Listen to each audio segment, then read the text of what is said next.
Maaaring magmukha akong idesperada ngayon sa paningin mo. But I'm getting old. At suko na ako sa mga relationships. Ilang beses na rin ako nabigo at naiwan. I no longer need a man. What I need now is a child. An heir. An heir of my properties and wealth. Pero syempre hindi ko magagawa yun kung wala akong anak. Ayoko rin namang mag-ampon dahil gusto ko ipagdaanan ko din ang pagbubuntis. At isa pa gusto ko rin na sa akin mismo manggagaling ang bata. My other option is to undergo intrauterine insemination, which means I have to find a donor para isalin sa akin ng sperm para magkaanak ako. But I don't want that process. I want it to be natural. And also I want to feel that feeling of intense while making my baby. Kaya Elijah, pagbigyan mo na ako.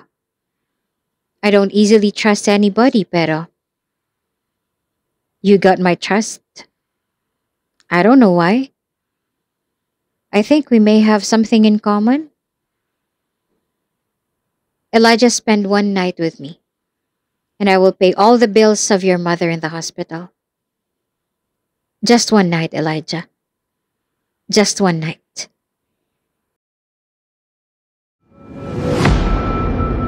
Kung bago ka pa lang sa channel na ito, Ate Jane TV, huwag kalimutang pindutin ang notification bell and subscribe button.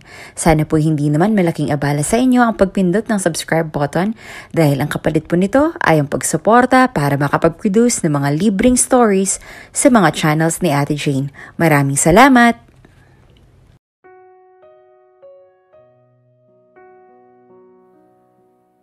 Spend one night with me, and I will pay all the bills of your mother in the hospital. Just one night, Elijah. Just one night.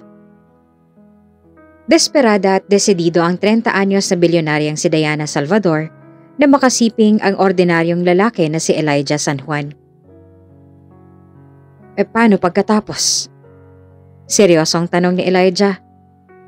After that, then you can go and have the money. Ako nang bahala sa sarili ko. At ikaw na rin ang bahala sa sarili mo. At sa pera na ibibigay ko sa'yo. Bahala ka na kung saan mo man ito gamitin. Wala ka nang hahabulin sa akin at ganun din ako sa'yo. Kaya, you need to sign this contract. Inilihad ni Diana ang isang piraso ng papel na nagsasaad ng kontrata na katunayang sumasang-ayon si Elijah sa kasunduang pagkatapos ng gabing may mangyayari sa kanila, ay wala na siyang karapatan pang habulin ang bata o manindigan sa oras sa tanggapin niya ng alok na pera ng desperadang dalaga. Dala ng matinding pangangailangan ay napilitan na rin si Elijah na permahan ng kontrata at makipagtali kay Diana upang anakan nito, kapalit ng alok nitong malaking halaga para sa panibagong buhay na sisimulan niya. Si Diana Salvador ay isang mayamang dalaga na laging sawi sa pag-ibig. Halos lahat ng mga kabatch at kaibigan niya ay may kanya-kanya ng pamilya at stable na sa buhay. Oo, mayaman siya. Pero hindi ito sapat para maranasan niya at makamit ang tunay na kaligayahan. Marami na itong naging kasintahan ngunit sa kasawiang palad ay walang tumatagal sa mga ito dahil palagi na lamang nilang niloloko si Diana. Maging si Diana ay naaawa na rin sa kanyang sarili dahil pakiramdam niya ay tatanda na talaga siyang dalaga. Ulila na siyang lubos at mag-isa na lamang sa buhay kaya nag-aalala siya na walang makakapagmana at makakasalo ng kanyang yaman at mga negosyo. Maganda naman na talagang nakakaakit ang katawan, ngunit wala pa rin tumatagal sa kanya dahil nga sa masamang pag-uugali nito. Mapagmataas, estrikta at pihikan. At kapag may nagustuhan na ay doon niya ipinapakitang siya dapat ang batas sa isang relasyon, na mariin naman laging hindi sinasang-ayunan ng kanyang mga nagiging nobyo. Malang Sally, tell Bogart na ihanda ang sasakyan, may bigla na akong meeting with Mr. Cheng. Sigaw ni Diana sa katulong habang pababa ng hagdan. Opo madam, saglit ho at sasabihan ko po siya. Aligaw ang sagot naman ni Manang Sally. Palibhasa ay walang inspirasyon at puro trabaho na lamang ay minsan lang nilang makita ang amo na nakangiti. At kung minsan ay plastic pa dahil Madalas ito nakasimangot at mainit ang ulo. Madam, ito na po ang lemon water niyo. Lumapit naman sa kanya ang isa pang katulong upang iabot ang lemon water ng amo. Sa mansyon, alam na ng mga kasambahay ang mga responsibilidad nila. Hindi na nila hihintayin pang utusan sila ni Diana dahil halos araw-araw naman na ganito ang kanilang ginagawa. Perfectionista rin kasi ang dalaga at ayaw ng pagkakamali. Gusto rin niya kasi na lagi siyang tama kaya walang makakaangal o makapagreklamo sa kanya. Dahil kung meron man, otomatikong tanggal na kaagad ito sa trabaho. Matabang! Sinong gumawa nito? Pagkahigop sa lemon water na inabot ng katulong ay halatang hindi nito nagustuhan ng timpla, kung kaya't pinatawag niya ang gumawa nito. Ako po, madam. Takot at kabado ang sagot ng katulong. Yaya Lorna, ilang taon ka nang naninilbihan sa akin? Matalim na tanong ni Diana sa katulong, habang ang isa naman ay pinagpapawisan na ng malamig sa kaba at takot sa kanya. Magtatatlong taon na ho, madam. Utal nitong sagot na hindi makatingin ng diretso sa mga mata ng amo. 3 taon? That means 3 taon ka na rin naka-assign sa paggawa ng lemon water ko, tama? Taas kilay na tanong ni Diana. Opo, madam. 3 taon mo nang ginagawa pero pumalpa ka pa rin? Napaangat sa kanyang tingin ng kawawang katulong na tila napapaluhan na sa pagkakataon na iyon. Madam, pasensya na ho. Sa dami ho kasi ng ginagawa ko kanina, hindi ko yata nailagay ang asukal ninyo. Wika ng katulong. Yata? You're not sure? Yaya Lorna, hindi ko na patatagalin pang usapang to. Dahil alam ko namang alam mo na ang mangyayari sa'yo, diba? Nagsimula namang makaawang katulong. Nakulang na lamang ay lumuhod siya sa harapan ng matapang na amo. Madam, patawarin niyo po ako. Bigyan niyo po ako ng isa pang pagkakataon. Ako lamang pong inaasahan ng pamilya ko sa probinsya. Madam, maawa naman po kayo at mahabag po kayo sa akin. Tuluyan ang napaluha ang katulong sa pagmamakaawa. Yaya Lorna, nakalagay sa kontratang pinirmahan mo 3 years ago. There's no second chance in this mansion. Kaya kahit 1 dekada ka pa sa akin na nagsiservisyo, isa lang pagkakamali ay katumbas na ng pag-alis mo sa aking mansyon. I hate mistakes. Alam mo yan. Kaya you better pack your things at malaya ka na makakaalis sa mansyon ko. You are fired. Sadyang malupit at walang sinisino si Diana. Kaya naman walang lalaki nakakatagal sa kanyang ugali. Gusto niya ay perpekto lahat at walang lugar ang pagkakamali sa ibabaw ng kanyang mga palad. Kahit anong pagkumbinsi ng katulong ay wala na rin siya nagawa. Dahil buo na ang desisyon ni Diana, kaya't umalis na lamang ito ng luhaan at sawi. Manay Sally, nakahanda na bang sasakyan? Bogart, let's go! Dumiretso na ang dalaga patungo sa kanyang sasakyan. Kaagad siyang pinagbuksan ni Bogart ng sasakyan at nang makapasok ay pinaandar na ng driver ang sasakyan nito. Madam, sa office po ba tayo? Tanong ni Bogart. Yes, and please drive faster because Mr. Cheng is already there. Wika nito. Masusunod po, madam. Nang makarating na sa National Highway ay doon na sila inabot ng traffic. My gosh, bakit pa kasi dito ka lumusot? Inis na tanong ni Diana, habang si Bogart naman ay nagsisimula na ring manginig sa takot. Ang alam ko ho kasi ng mga ganitong oras ay maluwag pa rito, madam. Pangangatwiran ni Bogart. It's 11 in the morning, Bogart. Magla-lunch break na. At isa pa, kailan pa lumuwag ang trapiko sa EDSA? Nangangatwiran ka pa talaga, ah? Are you telling me na mali ako? Taas kilay na tanong ni Diana. Sa reaksyon na iyon ng dalaga ay nakaramdam na si Bogart ng pagsisisi kung bakit pa niya nasabi ang bagay na yon. Paumanhin po, madam. Ilang taon ka na nga naninilbihan sa akin, Bogart? Nandiliit na naman ang mga matang tanong ni Diana. Sa mansyon, ito ang tanong na pinakaayaw at pinakainiiwasang marinig ng mga tauhan ni Diana dahil alam na nila ang kasunod nito. 4 na taon na po, madam. 4 na taon. Medyo matagal na rin pala, Bogart, ano? Now, I will make a deal with you. Kapag hindi mo ako nadala sa office ng eksaktong 11:30, then you will go after Lorna.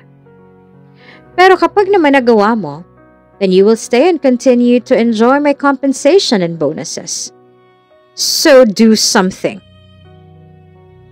Sa haba ng trapiko ay napaka-imposible naman talaga ang pinapagawa ni Diana sa driver. Lalo pa 30 minutos na lamang ang binigay nitong palugit. Ilang kilometro na lamang din naman ang lapit ng kanyang building, ngunit dahil sa matindi at haba at bigat ng trapiko, ay napaka-imposibleng makalusot pa sila rito. Ngunit sa dahil ayaw ni Bogart na mawalan ng trabaho, ay gumawa siya ng paraan para makalampas at makawala sa matinding trapiko. Nagkaroon ng pagkakataon si Bogart na makausad nang lumipat ang ilang ilaw sa kulay berde ng traffic light na hudyat na maaari ng umandar. Naisipan niyang doon dumaan sa masikip na eskinita para hindi na maipit pa sa traffic. Hinayaan na lamang siya ni Diana nang biglang may tumawag sa kanyang telepono. Hello? Candice? Bungad niya sa kausap sa kabilang linya. Diana, how are you? We missed you!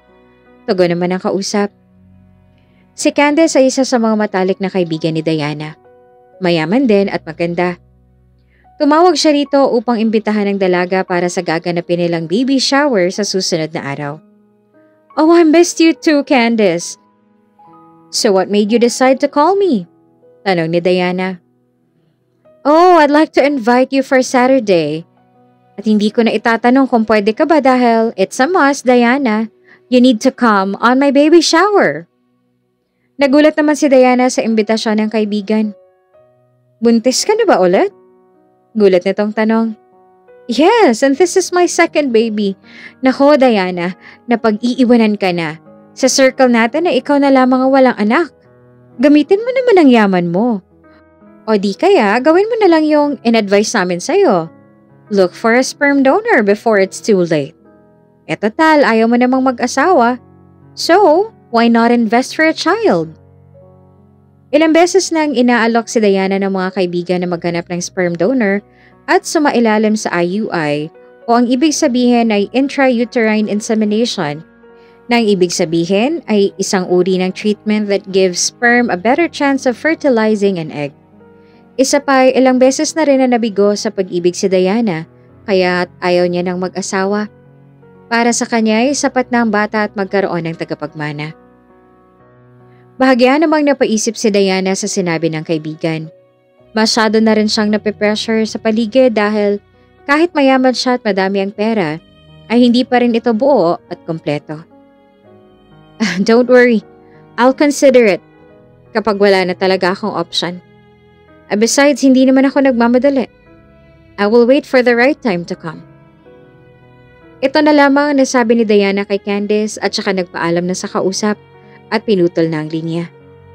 Napahinga naman siya ng malalim at saka tumingin na muli sa labas. Sa kabilang banda ay tama naman ang naging desisyon ni Bogart na doon na lamang dumaan sa may eskinita dahil hindi gaanong dinadaluyan ito ng trapiko.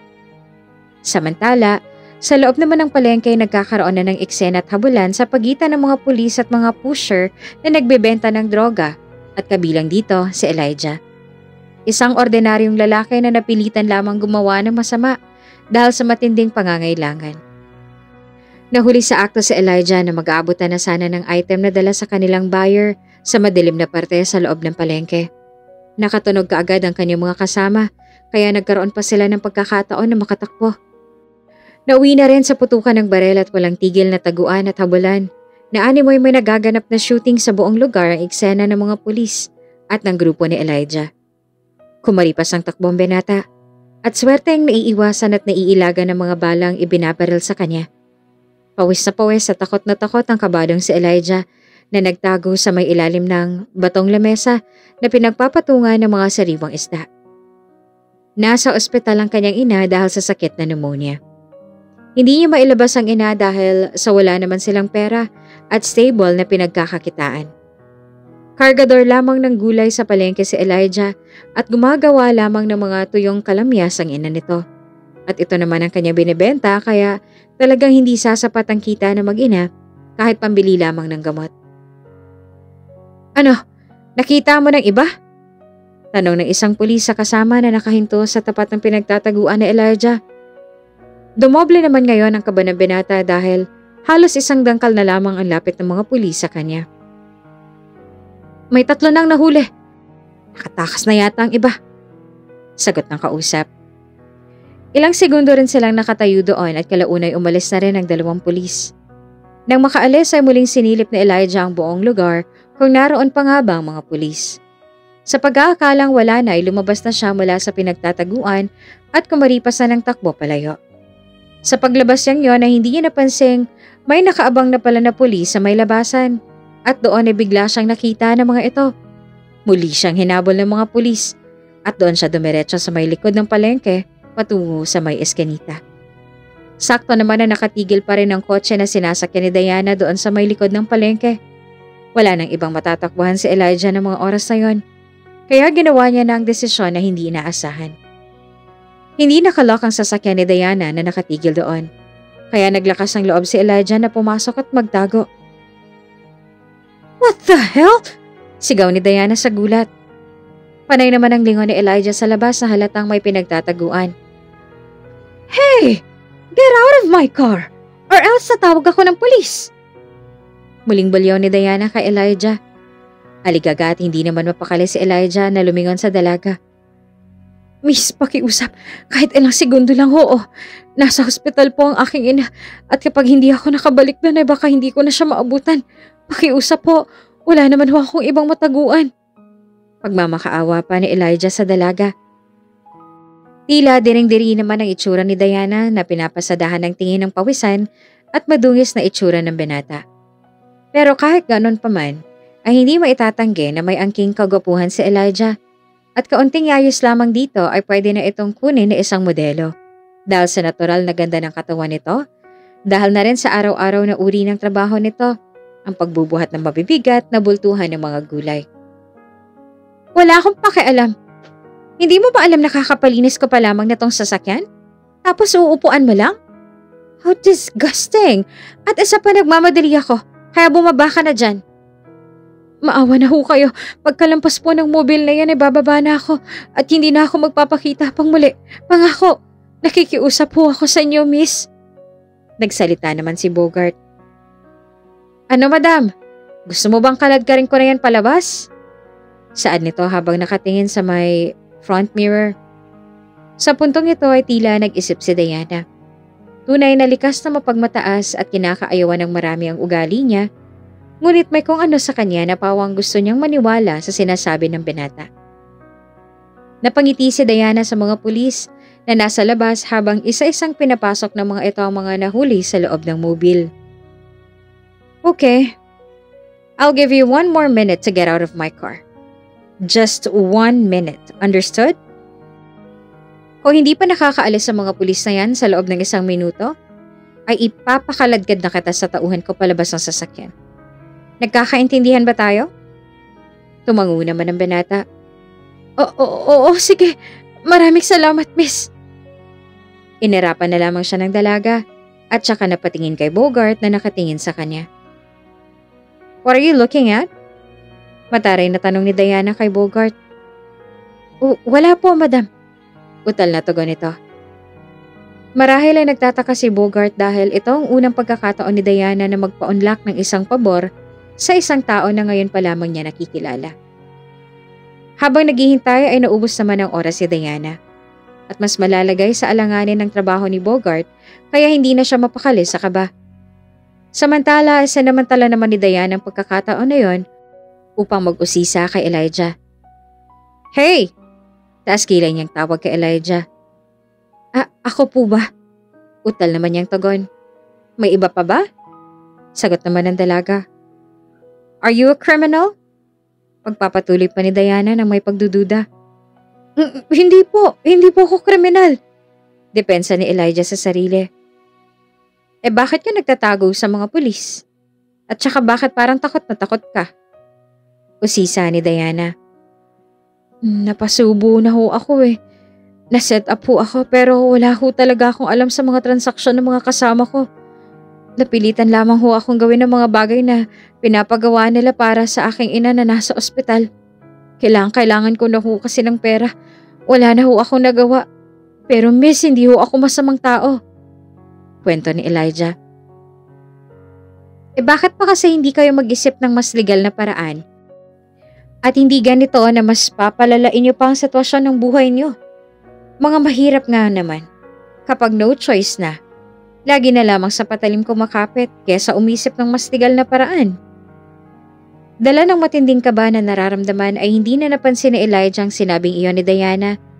At isa pa sa dami pa ring pinagdaanan ni Elijah at narinig na mas masasakit na salita, ay wala nang tama sa kanyang mga ganong klaseng salita tungkol sa kanila.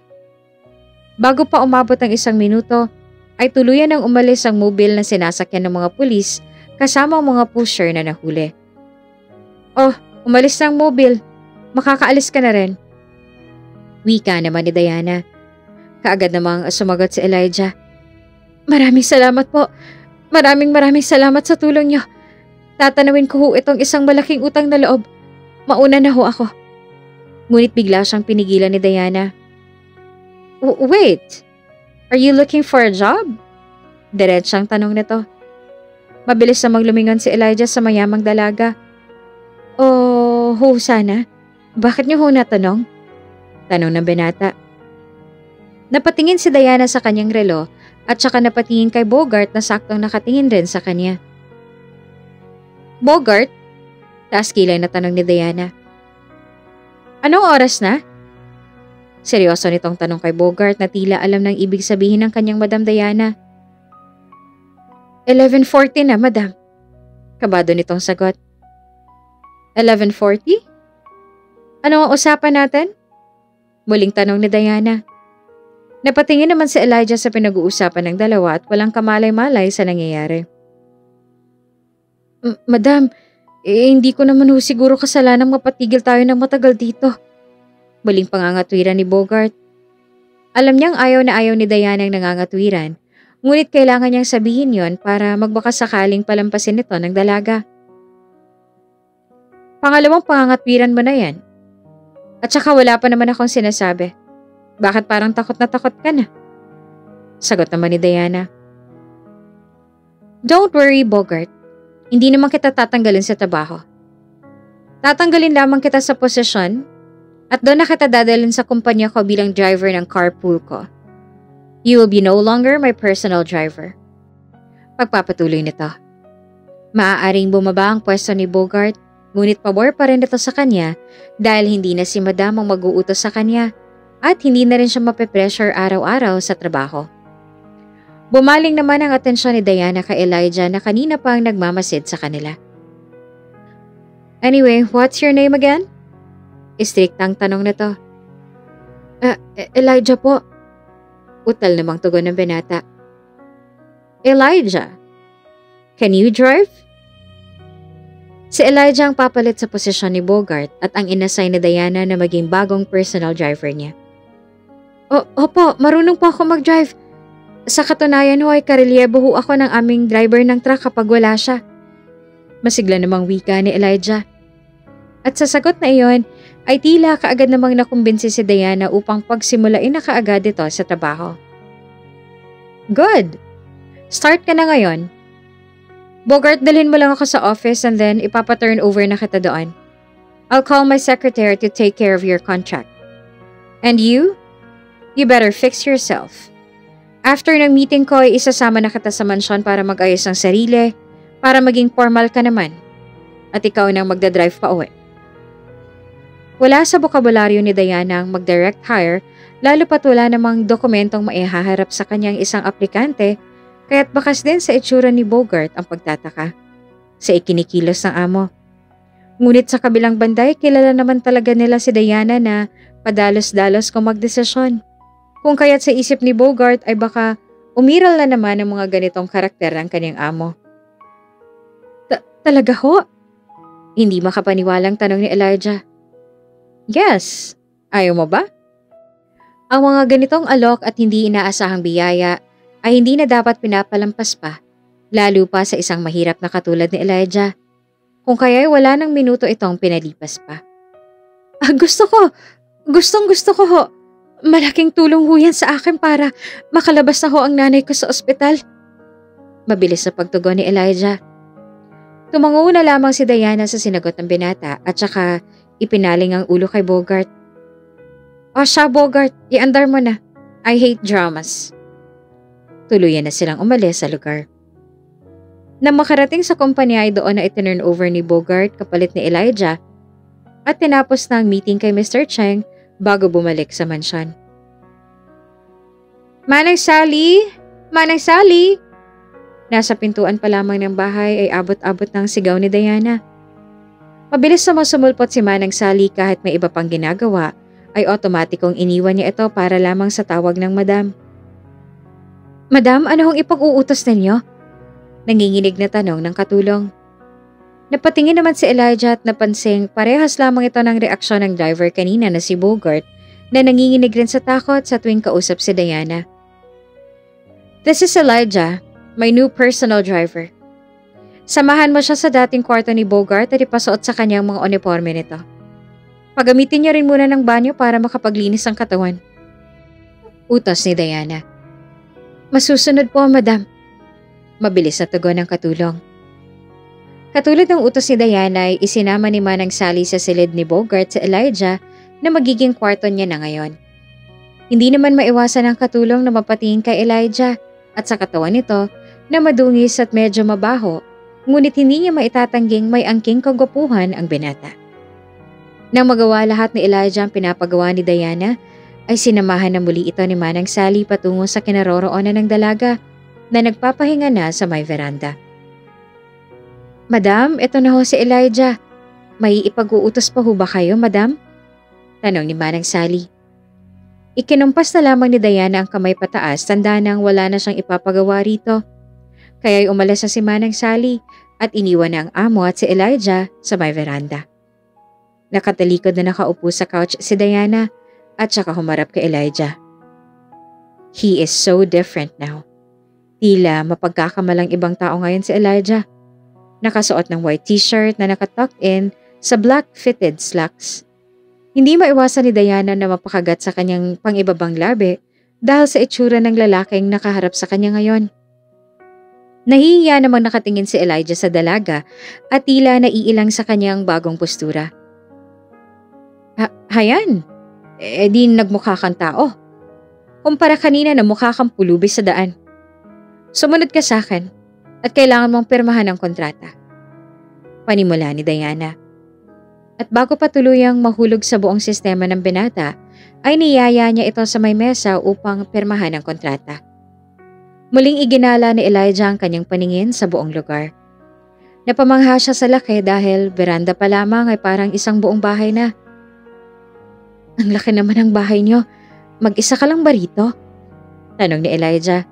Sumagot naman si Diana. Hindi mo ba nakita ang isang batalyon na katulong ko sa ibaba? At isa pa, wala kang karapatang mag-usisa. Iimi ka lang sa akin kapag ako nang kumakausap sa'yo. Naiintindihan mo? Pero sadyang istrikta ang babae at ayaw niyang isipin ng iba na may favoritism siya kaya maging si Elijah ay sinusungitan niya. Oho, naiintindihan ko po. Inilahad na ni Diana ang sinasabing kontrata kay Elijah. Ang nakasaad lamang dito ay ang mga do's and don'ts ng dalaga at mga responsibilidad na nakaatang sa kanya. Matapos na mabusising binasa ang kontrata at dahil Tagalog naman ang nakasulat, ay madali na itong naunawaan ni Elijah at saka tuluyan niya ng pinirmahan ito. Matapos pirmahan ay muli na nga niya itong ibinalik kay Diana. May kinuha naman ang dalaga sa loob ng kanyang bag na isang puting sobre at saka iniabot ito kay Elijah. Elijah? Here, sabi ni Diana. Nagtaka naman si Elijah. Ano ho ito? Tanong niya sa dalaga. At saka sumagot naman si Diana. Paunang sahod mo. Pero hindi pa po ako nakakapagsimula. Tugon ng binata. Yes, I know. This is an advance payment because I know you need it.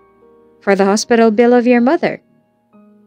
Nakatatak pa rin sa isip ni Diana ang sinabi kanina ni Elijah na dahilan kung bakit siya napilitang gawin ang isang bagay na labag sa batas. At iyon ay dahil sa kanyang ina na nasa ospital. Talaga ho? Naku, maraming salamat ho. Napakalaking tulong ho nito. Dahil kailangan ng ilabas ni Elijah ang ina sa ospital, ay hindi na siya nagdalawang isipan na tanggapin ito. Noong araw ding yon ay nagsimula na sa trabaho si Elijah. Naging maayos ang kanyang trabaho at sa tulong ni Diana ay tuluyan niya nang nailabas ang kanyang ina. Ngunit ng mga sumunod na araw ay muli siyang nakatanggap ng tawa galing sa kanyang tiyahin. Madam, may pupuntahan pa po ba tayo? Tanong ni Elijah na halata ang pagkabahala sa kanyang mukha. Sa ngayon ay wala na. Bakit mo naman na itanong? Hindi ba sabi ko wala kang karapatang magtanong? Masungit na tugon ni Diana. Pasensya na ho, madam. Kakatawag lamang ho kasi ng aking tiyahin na isinugod ho ulit ang aking ina sa ospital. Pupuntahan ko lang ho sana kung ako ay papayagan ninyo. Sa pangalawang pagkakataon ay muling sinugod ang kanyang ina sa ospital dahil sa paghirap ng panghinga. Batid ni Elijah ang nakasaad sa kontrata na hindi ito basta-basta makakaalis hanggat walang permiso ni Diana. Kaya kahit pa emergency ito, bago gumawa ng hakbang, ay nagpaalam munang binata kay Diana para hingin ang permiso nito. Muli ay nilawakan ng dalaga ang kanyang pangunawa sa pakiusap ng binata. Kaya pinayagan niya ito. Ngunit ay dapat kasama siya. Well, if that's the case, hindi ka na dapat nag-aksaya ng oras. Use my car. And I will come with you. Wika naman ni Diana. Maraming salamat po. Wala na silang pinalampas pang oras at ang madali nang pumunta sa kinaroroonan ng kanyang ina. Nang makarating sa ospital ay dali-dali silang pumasok sa loob upang hanapin ang ina ni Elijah. Ayon sa mga nurse na nasa reception ay kasalukuyang nasa ICU ang kanyang ina dahil sa iba-ibang komplikasyon ang nararamdaman ng matanda. Bakas ang pag-aalala sa mukha ni Elijah. Ang nanay na lang niya ang tanging meron siya. Ito na lamang ang kasama niya sa buhay. Hindi niya makakaya pang pati ang nag-iisang meron siya ay mawala pa sa kanya. Dala na rin ang katandaan kaya kung ano-ano na rin ang nararamdaman ng kanyang ina, ngunit hanggang malakas pa si Elijah ay patuloy niyang ilalaban ng ina, mailigtas lamang ito. Nakaramdam naman ng kurot sa puso si Diana sa mga tagpong yon. Ganitong-ganito rin ang tagpo nila 3 years ago nang sinugod rin ang kanyang mommy at daddy sa ospital dahil sa isang aksidente. Sariwa pa rin sa kanyang alaala ang mapait na karanasan noong gabing yon. At yun din mismo ang araw na binawian ng buhay ang kanyang ama't ina. 3 taon na rin walang kasama sa buhay si Diana. Kaya mula noon ay nagbago na rin ang pag-uugali niya. Itinatak niya sa kanyang isipan na kailangan niyang maging matatag at matapang na walang kahit na sino ang maaaring umapi sa kanya dahil wala nang ibang magtatanggol sa kanya kung hindi ang sarili na lamang niya. Nakaramdam ng simpatya si Diana kay Elijah dahil ramdam niya ang ganitong sitwasyon na halos ikamatay rin ang kalooban niya dati. Pinagmasdan niya si Elijah and she saw her old self in him. Siya rin ang nasa ganitong katayuan dati. At simula noon sa sobrang pagmamahal niya sa kanyang sarili, ay nakalimutan na rin niyang magmahal at rumispeto ng iba. Sa pagkakataong yon ay hinayaan na lamang niya si Elijah. Hindi mapakali at tila gusto nang umiyak, ngunit pilit niyang ikinukuble dahil ayaw niyang makita siya ng amo sa ganoong sitwasyon. Ilang oras din ang lumipas nang lumabas na ang doktor mula sa ICU. Sino po ang kapamilya ng pasyente? Tanong ng doktor at kaagad na lumapit si Elijah. Ako ho, Dok. Ang nanay ko ho, kamusta na ho ang nanay ko? Aligagang tanong ni Elijah. Maayos na ho ang kalagayan ng inyong ina. Ngunit, nakaramdam ng matinding kaba si Elijah sa kanyang puso. Tila hindi pa siya handang marinig ang sasabihin ng doktor, ngunit kailangan niya pa rin itong malaman. Nasa gilid lamang si Diana na nakikinig sa konversasyon ni Elijah at ng doktor. Ngunit ano ho, Doc? Nag-aalalang tanong ni Elijah. Nagkaroon ng komplikasyon ang inyong ina na tinatawag na empyema. Kailangan niyang sumailalim sa isang surgery para maalis o ma-drain ang labis na tubig sa kanyang baga para hindi na ito lumala pa. And we need to do this operation as soon as possible. Paliwanag ng doktor. Halata naman sa mukha ni Elijah ang pag-aalala, hindi lamang sa kalagayan ng ina, kung hindi sa maaaring magastos sa nasabing operasyon. Doc, magkano ho kayang magagastos sa operasyon? Tanong ni Elijah.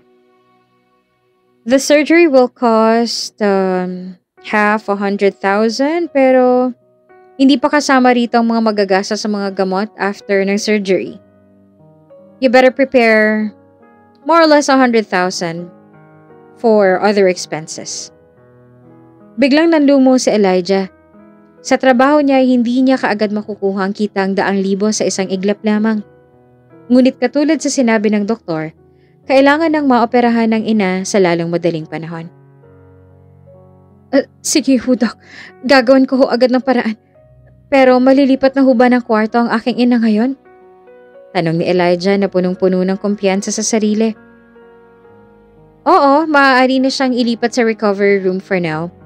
Habang gumagawa ka ng paraan ay maaaring doon muna sa silid ang iyong ina para matutukan din namin ang kinakain at kalagayan niya. Kami na munang bahala sa kanya.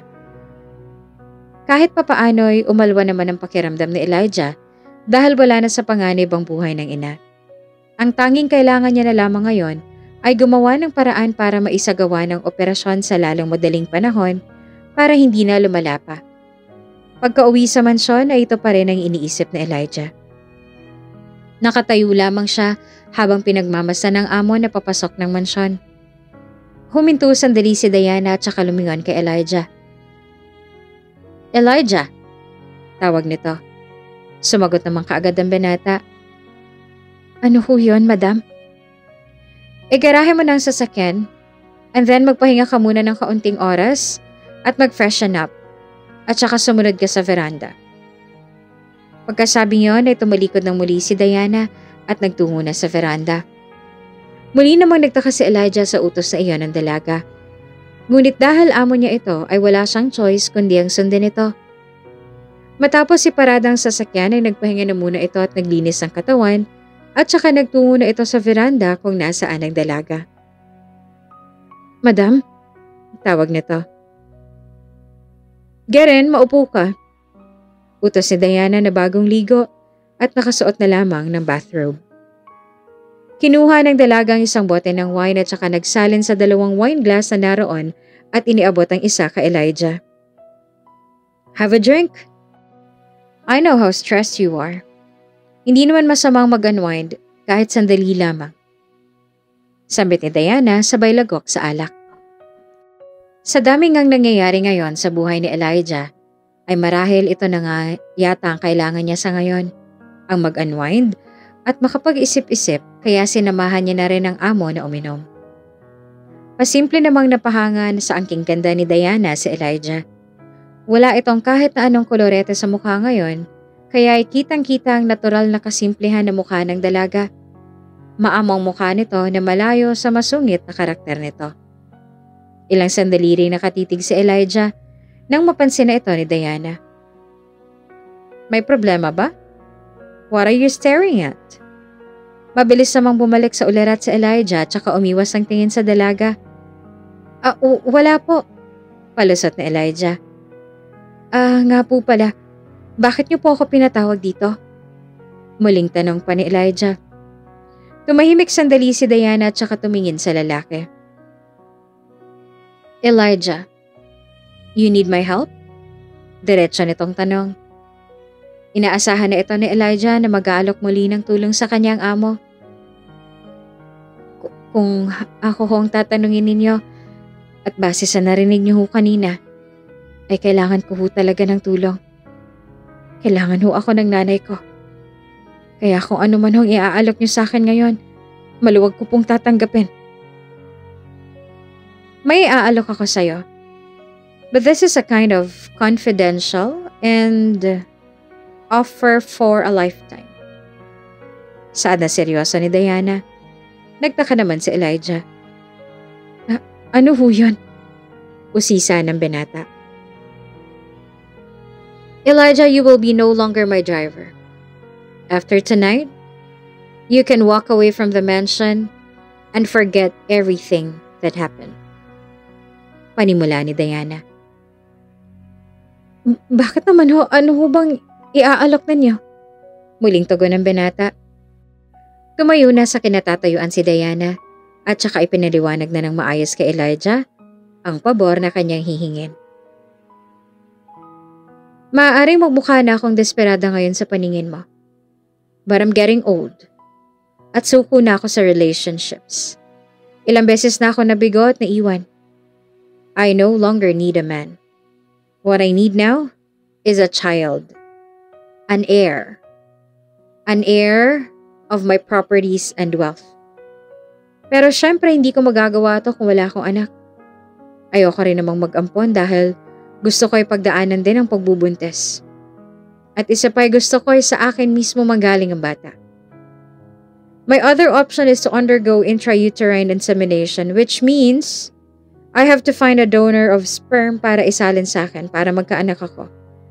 Pero again, I don't want that process. I want to make it organic and natural. I also want to feel that feeling of intense while making my baby. Kwento ni Diana at matalim pa rin nakatingin kay Elijah. Anong magagawa ko? Bakit sa akin yung sinasabi? Naguguluhang tanong nito.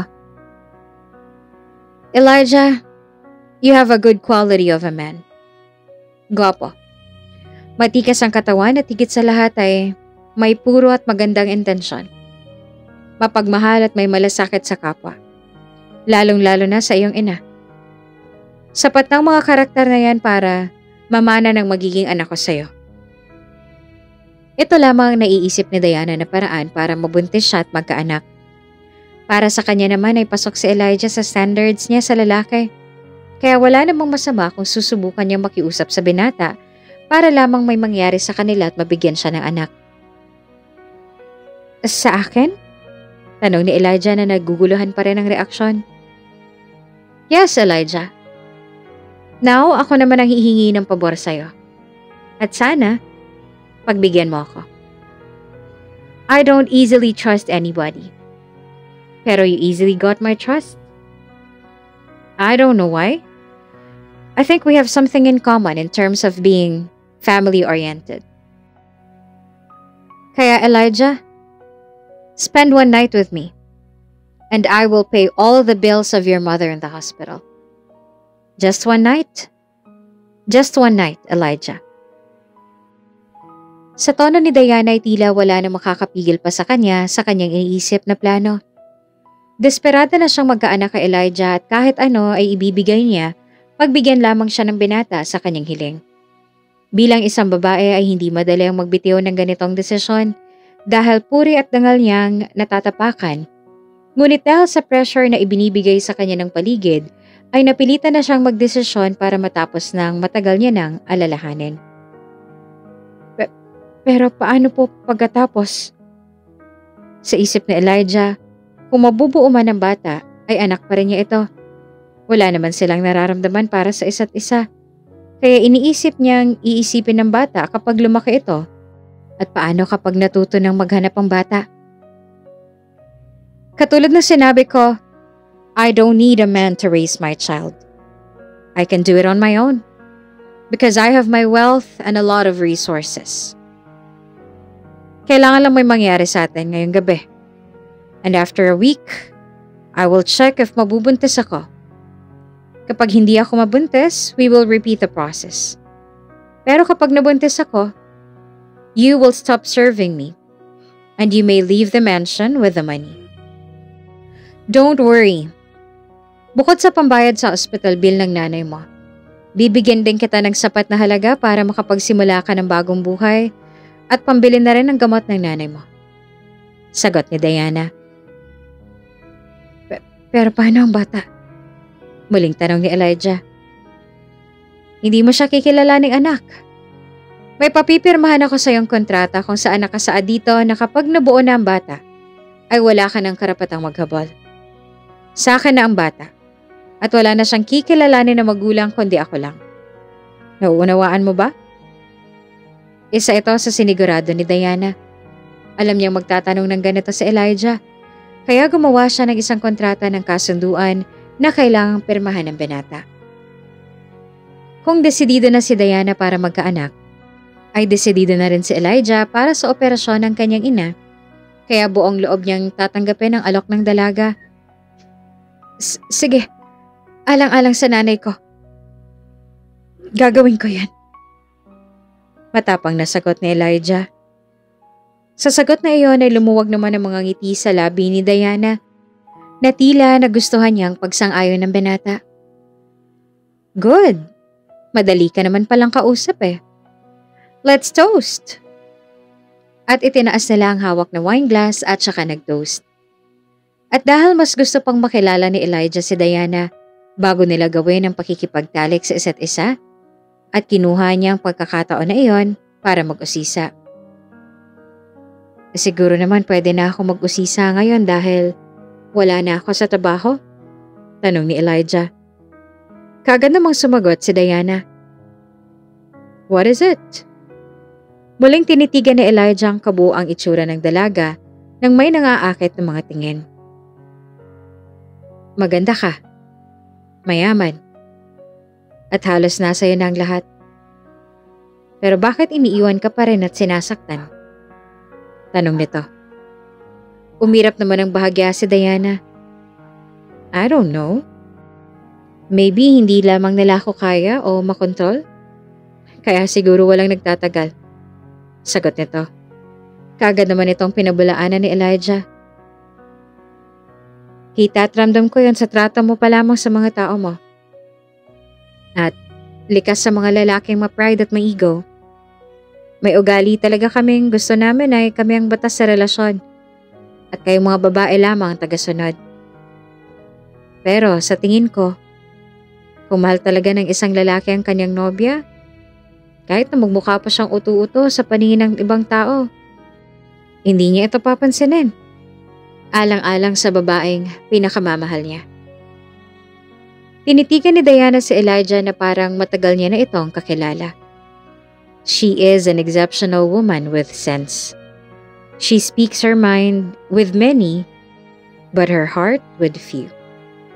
At isa sa konting tao na to ay si Elijah. She couldn't believe that there would still be someone who will show pure intention to her. Ang tanging alam niya kasi ay masamang ugali at may pusong bato ang tingin sa kanya ng lahat. At doon siya nagkakamali. Hindi pala lahat.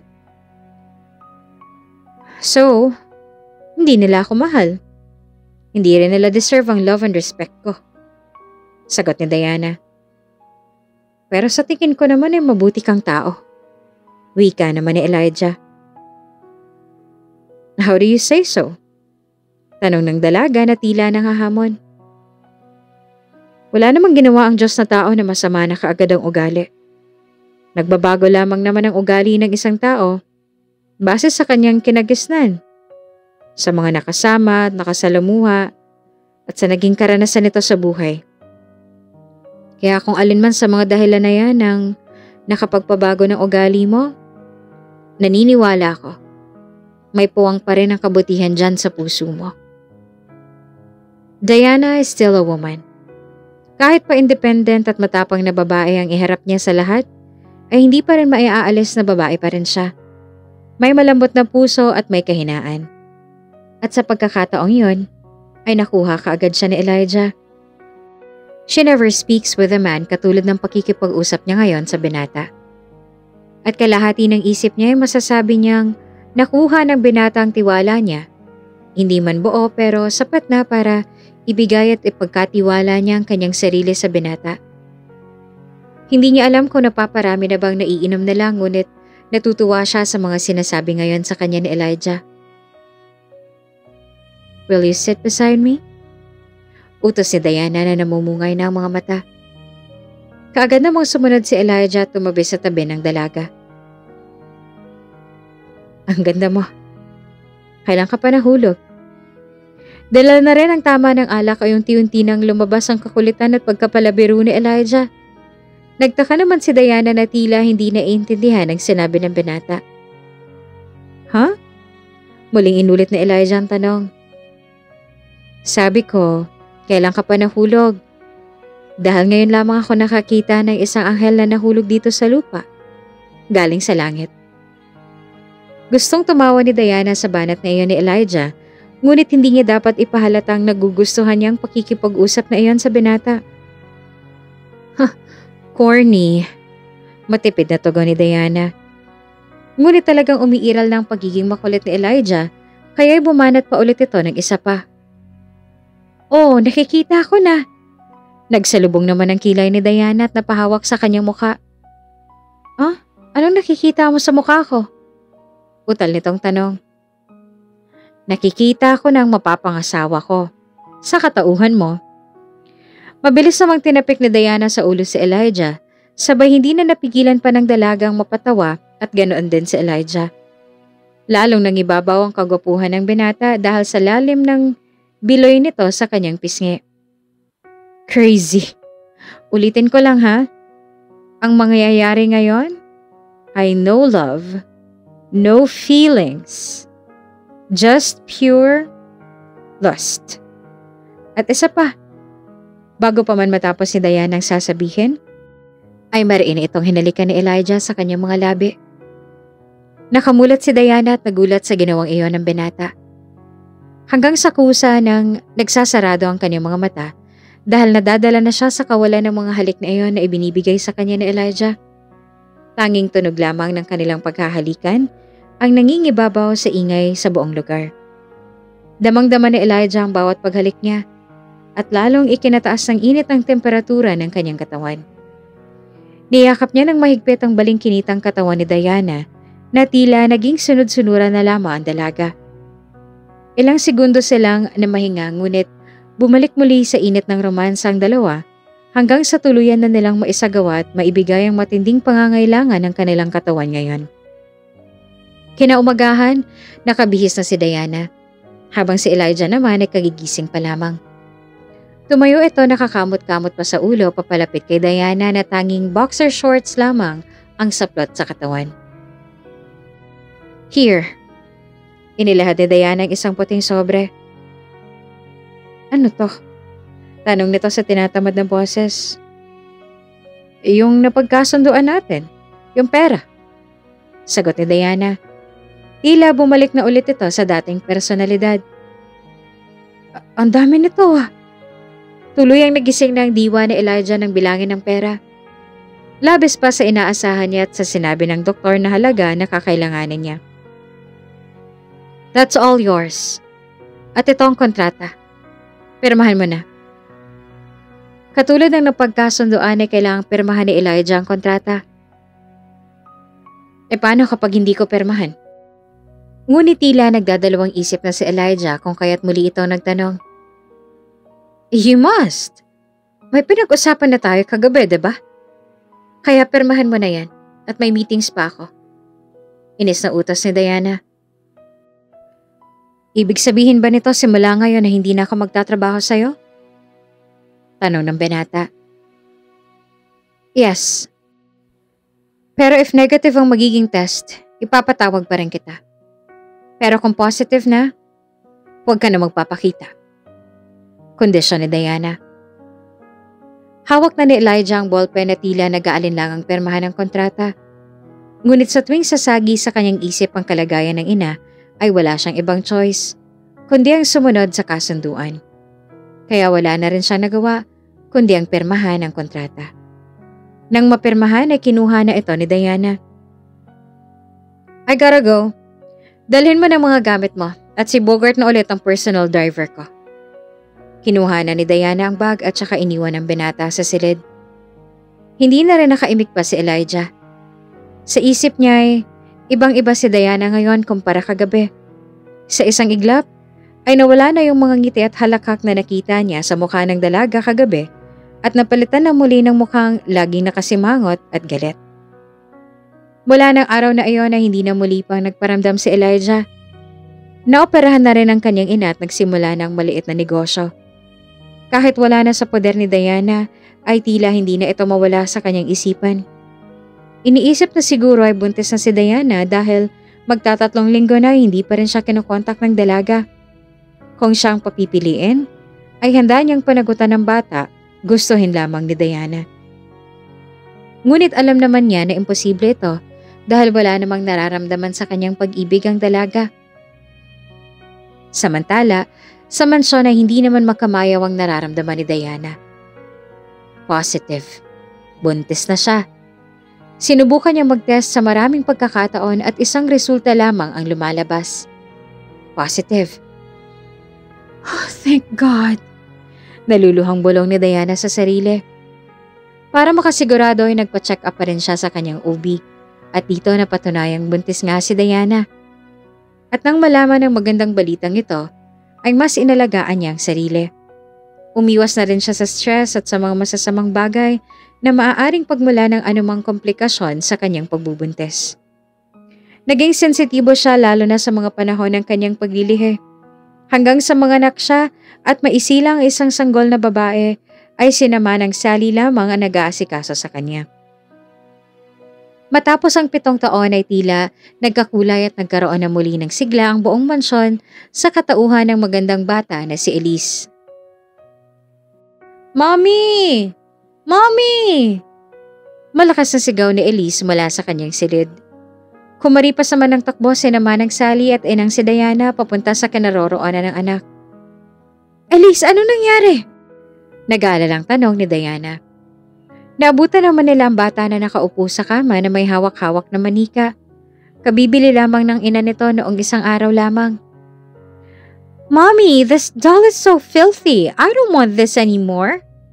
Saad ni Elise. Halatang kuhang-kuha ng bata ang maarte at metikulosang pag-uugali ng kanyang ina. Umupo naman ito kaagad sa tabi ng kanyang anak. Can I see? Tiningnan ni Diana ang manikang tinutukoy ng anak. Baby, it's just a small stain. But don't worry. I'll buy you a new one, okay? Idodonate na lang natin to sa orphanage, okay ba yon? Sambit ni Diana na ikinatuwa naman ng anak. Yes, Mommy, I want that. And I have a lot more over there. Sabay tinuro pa ni Elise ang mga kasamahan pa ng mga laruan na iyon. Kahit maarte at metikulosa ay may natatanging katangian pa rin ng bata na hinahangaan ng lahat. At yon ay ang pagiging mabait at mapagbigay sa kapwa na namanan niya naman sa kanyang ama. Nakuha rin nito ang malalim na biloy sa pisngi ni Elijah. Minsan ay sinasadya talagang dumihan ng bata ang kanyang mga laruan para ma-donate nila sa mga orphans. Nang malikom ang mga laruan ay muli na nagpaalam si Diana sa anak dahil pupunta na siyang office. Si Yaya Lorna muna ulit ang bahala sa'yo, ha? Mula nung gabi na nagkaroon ng deep talk sina Diana at Elijah, ay tila may kung ano nang kumurot sa puso ni Diana na maging mabuti sa kapwa. Kaya kinaumagahan din nun ay muli niyang pinakontak si Yaya Lorna para ibalik ito sa trabaho. Sa kabilang banda ay ayaw naman ni Elise na magpaiwan sa bahay. I want to go with you, Mom. Pagpupumilit pa ng bata. Pero, wika naman ni Diana. Please, Mommy. Nagawa ko naman ang lahat ng mga homeworks ko kaya pwede na ako mag-join sa'yo. Please. At sa pagmamakaawang iyon na tila natauhan na si Diana kaya pinayagan niya na ang kanyang anak. Hindi na rin naman niya matanggihan ang malaanghel at nangungusap ng mga mata ng anak na si Elise. Okay, fine. Sino ba naman ang hindi mapapayag sa magagandang mga matang yan? Yay! I love you, Mommy! Maligayang sambit ng batang si Elise. I love you more, baby. Sagot naman ni Diana at saka niyakap ng mahigpit ang kanyang anak. Nang sumunod na araw ay nagtungo na si Diana sa office at katulad ng kanyang ipinangako ay kasama niyang nagpunta roon ang anak na si Elise. Ito ang unang araw ng pagpupulong ni Diana at ng iba pang mga investors kabilang ang bago niyang business partner na si Elijah. Elijah Garces na nagmamay-ari na ngayon ng mga malalaking upholstery sa buong bansa. Pagkarating ni Diana sa office ay kaagad siyang sinalubong ng kanyang sekretarya na si Yen. Miss Diana, nasa conference room na po ang investors at mga shareholders. Taranta nitong sabi at saka ngumiti kay Elise. Good, diretso na ako doon. Ikaw na munang bahala kay Elise yan. Doon mo muna siya dalhin sa office ko, okay? Sagot ni Diana at saka lumuhod upang mapantayan ang kanyang anak. Elise, baby, magmi-meeting lang si mommy saglit ha. Don't be so pasaway kay Miss Yan, okay? Babalik ka agad si mommy. I love you. Pakiusap niya sa anak at saka hinalikan ng bata sa noo. Okay, mommy, I promise I will behave. I love you. Good luck on your meeting. At saka sinuklian na rin siya ng halik sa pisngi ng bata. Thank you, anak. Yan, ikaw nang bahala. Tumayo na si Diana at saka mabilis na nagtungo sa conference room kung saan naghihintay na ang mga investors. Isinama naman kaagad niya ng bata sa office ni Diana katulad ng utos nito sa kanya. Pagkapasok niya ng pinto ng conference room ay dire-diretso na siyang naglakad patungo sa kanyang upuan na nakapwesto sa gitna ng mahabang mesa. Nasa 10 katao ang nasa loob kaya hindi niya na ito nabaybay isa-isa. I'm sorry I'm late, you know. Mom's duty. Anyway, Pag-angat niya ng tingin, ay doon bumulaga sa kanyang presensya ni Elijah. Bumilis ang tibok ng kanyang puso. At tila sa binata na lamang nakapako ang atensyon nito. Hindi siya makapaniwalang ang dating kargador na tinutulungan niya at ang ama ng anak niya ay isa na sa tinitingala ng mga business tycoons, hindi lang sa buong bansa, kundi maging sa mga karating nito sa Asia. Nagsalita naman sa kanyang tagiliran ng isa pa niyang assistant na si Kay. Miss Diana, he is Mr. Garces, your new partner in Batangas side. Sambit ni Kay. Hindi naman malaman ni Diana ang magiging reaksyon ngunit kailangan niyang maging profesional at umasta na hindi niya kilala si Elijah. So, Mr. Garces, finally, I'm happy to meet you. Tanging nasabi ni Diana. Kaagad namang sumagot si Elijah at saka tumango. It's also my pleasure to meet you, Miss Diana Salvador. Maginoon itong sabi at saka ngumiti na lamang si Diana. Matapos ang pagpapakilala na yon ay nauna nang umiwas ang tingin ng dalaga habang si Elijah naman ay nakatitig pa rin sa kanya. Sa kabilang banda ay nag-umpisa na ang meeting. Nauna nang nagsalita si Elijah.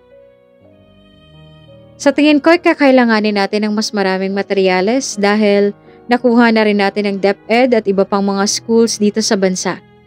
Ano sa tingin mo, Miss Diana? Wika ni Elijah. Tumango naman ang mga nasa loob tanda ng kanilang pagsang-ayon sa binata.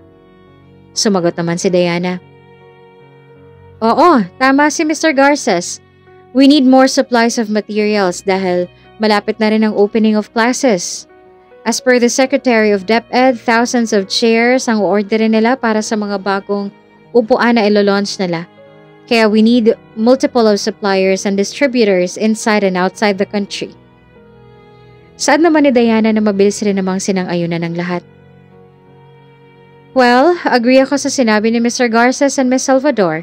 Any objections or suggestions? Wika ng isang investor. Okay na rin sa amin. At sumagot na rin ang lahat. Ilang oras din ang itinagal ng meeting kaya tinapos na rin nilang pinag-uusapan. Nauna nang lumabas si Diana ng conference room at nagmamadali nang pumunta sa kanyang office. Diana! Tawag ni Elijah. Bahagyang napahinto si Diana na may matalim na ngiti. Sabay pinihit ang katawan sa kinaroroonan ni Elijah at nagbigay ng isang peking ngiti. Yes, Mr. Garces? May katanungan ka pa ba? Hindi pa ba malinaw sa'yo ang napag-usapan kanina? Tanong nito. Mabilis namang sumagot si Elijah. Malinaw ang lahat. Gusto lang kitang kamustahin. Dahil kalat ang empleyado roon at iniiwasan din ni Diana na makita ng binata ang bata, pinagbigyan niya itong kausapin siya pero sa tago at sa walang ibang makakakita. Not here. Let's go to the rooftop. At saka mabilis na itong nagpunta patungo sa rooftop at kasunod na ang binata. Pagkarating doon ay kaagad na nitong kinumpronta ang binata. Why are you here? Ano ba talagang pakay mo? Seryoso nitong tanong. I'm here for business. Nothing more, nothing less. Sagot naman ni Elijah. Sa sagot ni Elijah, hindi naman naiwasan ni Diana na mapahanga sa binata. You've changed. You've changed a lot. How's your mother? Tanong niya. Huminga ng malalim si Elijah. Noong araw na umalis ako sa'yo, kaagad akong dumiretso sa ospital. Naoperahan siya at naging matagumpay naman ang operasyon. Pero just last year, naulit na naman. Kung kailan may pera na ako para mailigtas siya, hindi na rin niya kinaya. Kaya binawian na rin siya ng buhay. Bumagsak naman ang balikat ng dalaga na marinig yon. Oh, I'm sorry to hear that. Nakikiramay ako. Aning Diana. Anyway, bakit ka ba nakipag-partner sa akin? Imposibleng hindi mo alam na akong kanegosasyon mo. Are you here to get my child? Pagpapatuloy pa ng dalaga. No? Wala naman akong karapatan, diba? Pero since that day, nung hindi ka na nagparamdam, nung hindi mo na ako kinontak ay kinutuban na ako na nabuntis ka na. Ang totoo niyan ay, labag sa loob ko na mawala ng karapatan sa aking sariling anak. Pero dahil matinding pangangailangan ko nun, sinunod ko ang gusto mo. But I never lose sight on you. Hindi kita nakalimutan. Pagtatapat ni Elijah. Nung una silang magkita ng dalaga ay aminado siyang may kung ano na sa puso niya na nagdidikta na mas mapalapit pa dapat siya kay Diana. Ngunit dahil nga sa agwat ng kanilang pamumuhay ay hindi na ito pinagpatuloy pa ni Elijah. Ngunit tila kumbinsido si Diana sa dahilan ngayon ng binata. Kaya pinipilit niyang paaminin ito. So bakit ka nga nandito? Anong plano mo? Diretso nitong tanong. For work. Matipid namang sagot ni Elijah. Just make sure, Elijah. Dahil pumirma ka sa kasunduan. Wala kang anak sa akin. Mabuti na yung nagkakaintindihan tayo. Halata sa itsura ni Diana ang pangamba at takot na baka kaya bumalik siya muli ay para kunin ang kanilang anak na si Elise. Lalo pa ngayon na may kakayanan ng bumuhay ng pamilya sa Elijah na halos kapantay niya na kaya hindi niya maialis ang intimidasyon sa kanyang sarili. Sa kabilang banda ay pinutol na rin ni Diana ang konversasyon nila ni Elijah kaya naunan na siyang nagpaalam. I'll go ahead. Just act as my business partner. At kalimutan mo nang nagkakilala tayo. Matalim nitong sabi. Hanggang sa pag-alis ng dalaga ay nanatili pa rin nakatayo roon si Elijah habang pinagmamasdan si Diana. Para sa kanya ay tumatanda na sila. Handa na siyang gumawa ng desisyon para panindigan ang kanyang mga nagawa. Isa pa ay may isang bagay na rin na hindi alam ni si Diana na maaaring gamitin ni Elijah kung sakaling handa na itong ipaglaban ng kanyang mag-ina. Matapos noon ay muling bumalik si Elijah sa conference room upang kunin ang naiwang mga file case. Natigilan siya sa paglalakad ng pumukaw sa kanyang atensyon ang isang batang pilit pinipindot ang buttons ng elevator. Nilapitan niya ito upang tanungin. Bata, sasakay ka ba? Tanong ni Elijah. Humarap naman kaagad ang bata na si Elise. Hi! Did you see my mommy, mister? Tanong ni Elise kay Elijah. Lumuhod naman si Elijah sa harap ni Elise upang mapantayan ito. Sino bang mommy ng cute na batang to? Malambing na tanong ni Elijah. Mabilis naman at proud na sumagot ang bata. Si Mommy Diana Salvador, did you see her? Doon ay unti-unting napawi ang mga ngiti sa mga labi ni Elijah at saka napalitan na ng matinding kaba. Dahil ang batang nasa kanyang harapan ngayon ay kanyang anak kay Diana na si Elise. Lalong nangilid ang mga luha ni Elijah nang umiti ang bata at nangibabaw ang malalim na biloy nito sa kanyang mga pisngi. May dimple ka rin pala. Nakangiting sambit ng binata. Itinuro naman ng bata ang kanyang biloy na tinutukoy ni Elijah. Ah, ito po. Namana ko raw po ito sa lolo ko, sabi ni Mommy. Talaga? Tanong muli ng binata. Opo, sagot naman ni Elise. Natigil ang kanilang usapan nang marinig na ang sigaw ng ina. Elise! Malakas sa sigaw ni Diana na may kabuntot ng mga gwardya. Lumingaw naman kaagad ito ang bata at saka kumaripas ng takbo papalapit sa kanya. Mommy, I've been looking for you. Ang laki kasi ng building mo, naligaw tuloy ako. Pagdadahilan ni Elise sa ina. Niyakap naman ito ni Diana ng mahigpit at saka hinawakan ang mukha nito. Di ba sabi ko sa'yo sa office kita babalikan? You didn't listen to me. Galit na sabi ni Diana na may pag-aalala. Kaagad namang nalungkot ang bata at kaagad na humingi ng tawad sa ina. I'm sorry, Mommy. Buti na lang po nandito si Mr. dahil balak ko po sana na sumakay sa elevator. Saad ng bata at saka itinuro si Elijah. Lumingon naman sa kanya si Diana at saka muling inirapan. It's not nice, okay? Don't do that again. Pinag-alala mo si Mommy. Wika ni Diana sa anak. I'm sorry, Mommy. I will not do that again. Promise. I love you, Mommy. At binigyan na ni Elise ng isang malagkit na halik ang ina upang maibsan na ang galit nito sa kanya. Good. Let's go. Hinawakan niya ng kamay ng anak at siya tumango na lamang kay Elijah at umalis na sa lugar na iyon. Ngunit nakita niya ang kanyang anak na mas lalong nag-uumapaw sa kanyang kagustuhang makasama pa ang mga ito. Kung kinakailangang ligawan niya si Diana ay gagawin niya. Tanggapin lamang siyang muli ng dalaga. Na makauwi sa mansyon ay sabay na silang umupo ng anak sa sofa. Mommy, can I go again with you tomorrow? Muling pangungulit ni Elise sa kanyang ina. Mabilis naman nitong tinanggihan ng ina. Nope, hindi na pwede, baby. Marami na akong gagawin bukas at hindi na kita maaasikaso doon. Dito ka na lang muna kina Yaya Lorna. Sagot nito habang minamasahe ang kanyang sentido. Ngunit talagang likas na makulit ang kanyang anak. Please, Mommy. Ibibigay ko lang tong thank you letter ko kay Mr. Yung kaninang guy sa my conference room. Napangiti naman sa kanyang ina na nakakunot ang noo. Bakit mo naman siya bibigyan yan?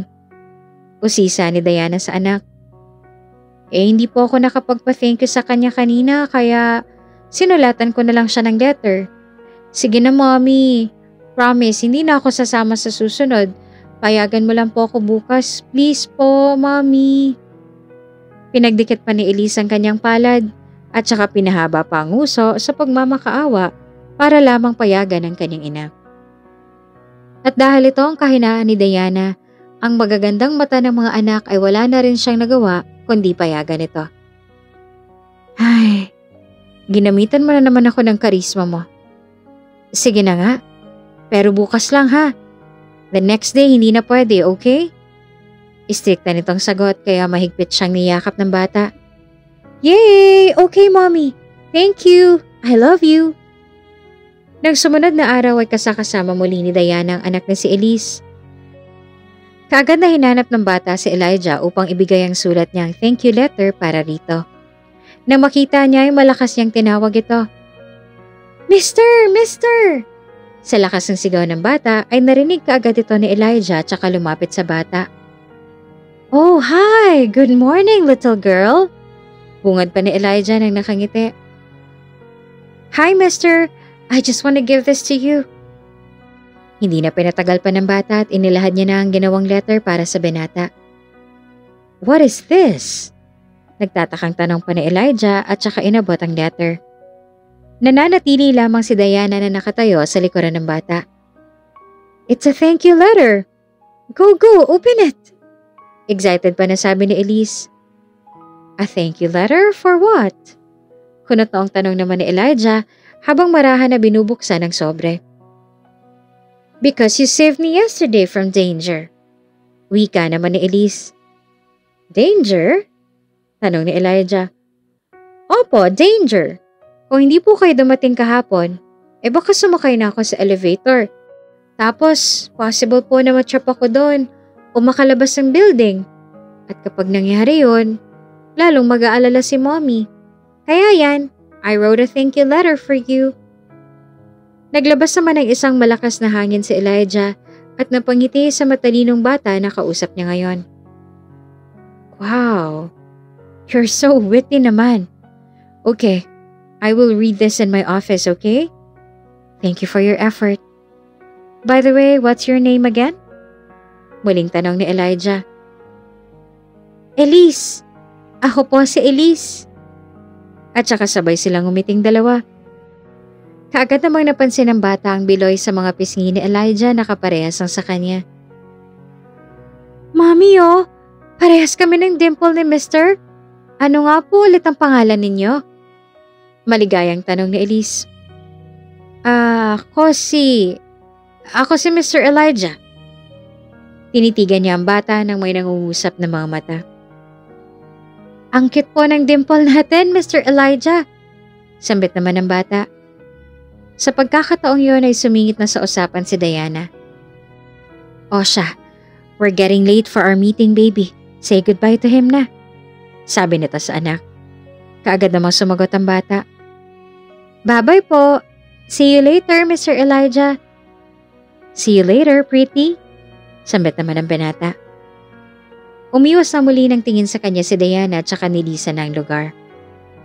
Sa araw-araw na nakikita ni Elijah ang kanyang mag-ina, ay mas tumitindi ang kagustuhan niyang magpakaasawa at magpakaama na sa mga ito. Nakakaramdam na siya ng pangungulila sa dalawa. Ngunit dahil may respeto siya sa naging kasunduan nila ni Diana, ay hahayaan na muna niya ito na ganito ang setup nila. Samantala, matapos ang meeting ay nagtungo naman si Elijah sa may smoking area at doon ay naabutan niya si Diana. Kamukhang kamukha ko siya, Diana. Sabi ni Elijah tsaka nagsindi na rin ng sigarilyo. Anong gusto mong palabasin? Tanong ni Diana. Nothing, natutuwa lang ako. You raised a wonderful and one-of-a-kind child, just like you. Sabay buga ng usok ng sigarilyo at saka tumingin kay Diana. Just like me? You don't know me, Elijah. Halos ilang araw lang tayo nagkasama nun. Imposibleng makilala mo kaagad ang buong pagkatao ko. Pagsusungit pa ni Diana. Yeah, maybe you're right. But I feel it. I could feel it. Tila sinisimula na ng binata ang pagsuyo sa dalaga at desidido na si Elijah na suyuin at maangkin na muli ang mga taong dapat ay sa kanya. At iyon ay ang mag-ina na sina Diana at Elise. And please, Elijah, stop being nice to her. Baka umasang bata. Pambabanta pa ni Diana. Ngunit binigyan lamang siya ng palaisipan ni Elijah. What if mahulog din ako sa karisma ng anak ko? I'm still his dad, Diana. Sambit nito. Stop it. May pinirmahan kang kontrata, diba? Kaya magpakalalaki ka at sundin mo yun. Galit na sabi naman ni Diana.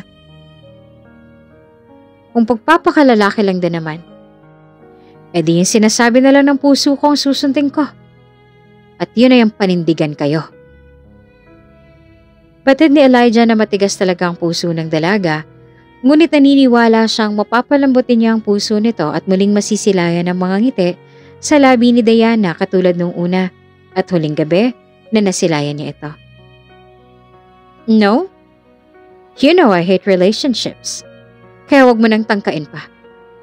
Matapang na panindigan naman ng dalaga. After that conversation ay bumalik na muli sila sa trabaho. Halos ganito na palagi ang setup nila sa office. Iiwas ang isa, susunod naman ang isa. Ngunit hindi susuko si Elijah hanggat hindi niya muling napapaamo ang dalaga. Na mga sumunod na araw ay hindi nakapasok si Diana dahil tinatrangkaso ito kung kaya tinawagan niya ang sekretarya na si Yen upang magbili ng gawain. Hello, Yen? Mahinang tawag ni Diana. Yes, ma'am? Kaagad namang sumagot si Yen na nasa kabilang linya. Yen, please cancel all my meetings today and reschedule it on Friday. I'm not feeling well and I think I need rest right now. Ikaw na munang bahalang mag-explain sa kanila, okay? Wika ni Diana. Okay, ma'am. Nako, uso po yata siguro ngayon ng flu. Uminom po kayo kaagad ng gamot at magpahinga ng maayos. Ako na pong bahalang magpaliwanag kina Mr. Dizon. Sambit naman ni Yen.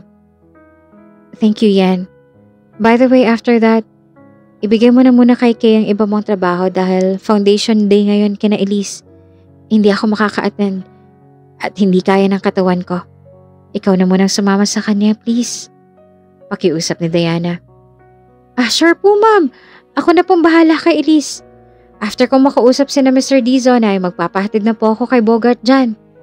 Sagot naman ng sekretarya. Thank you so much, Yen. Sige, pahinga lang ako. Bye.